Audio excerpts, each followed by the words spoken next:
sur l'artiste, le frère Timothée, c'est que avant même qu'il prenne la décision, que Dieu mette dans son cœur à dédier cet album pour le soutien de nos conférences, j'avais déjà aimé sa manière de chanter. Un jour, je le lui ai dit.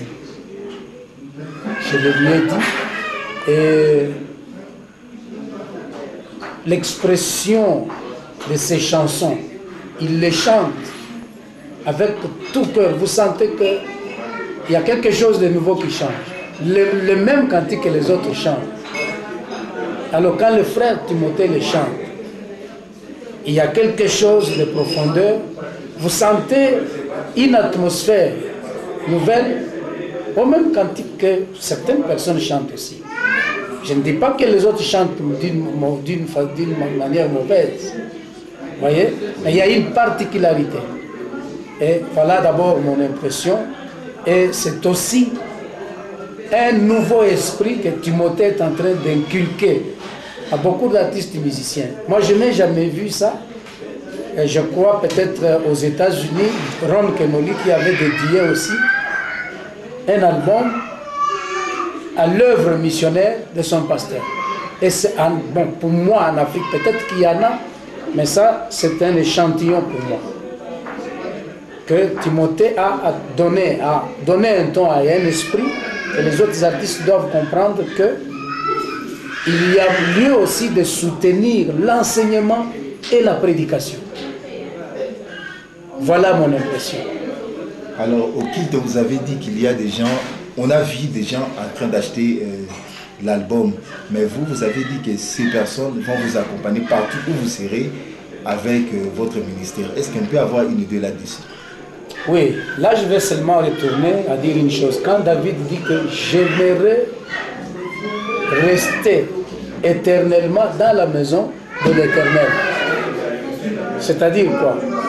C'est-à-dire que David avait fait des œuvres qui, même quand lui ne sera pas là, ces œuvres, à travers ces œuvres, on voyait David dans la maison de Dieu, dans les temples.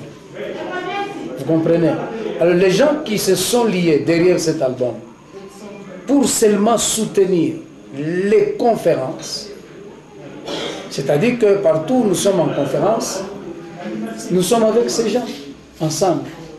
Ils vont participer à toute la bénédiction, mais à combien plus forte raison le frère, l'auteur.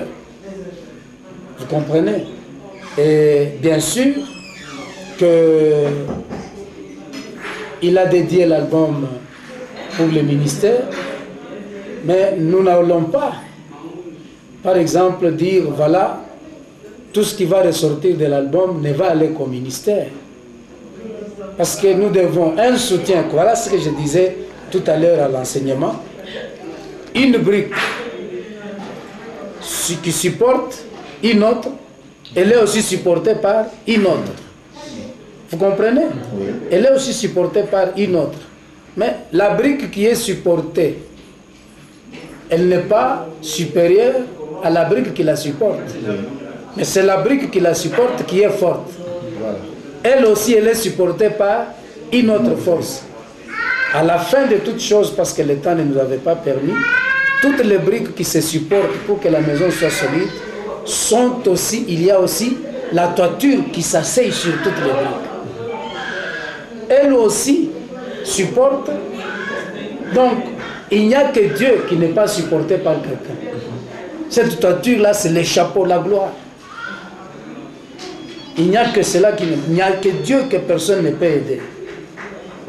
Même pour nous qui sommes restés, pour que nous soyons des pierres vivantes, une église solide, nous devons nous superposer, nous entraider jusqu'à ce que le chapeau, lui-même Dieu, parce qu'après qu'une maison soit construite, dès qu'on met la toiture, il n'y a rien qui sera aussi au-dessus de la toiture.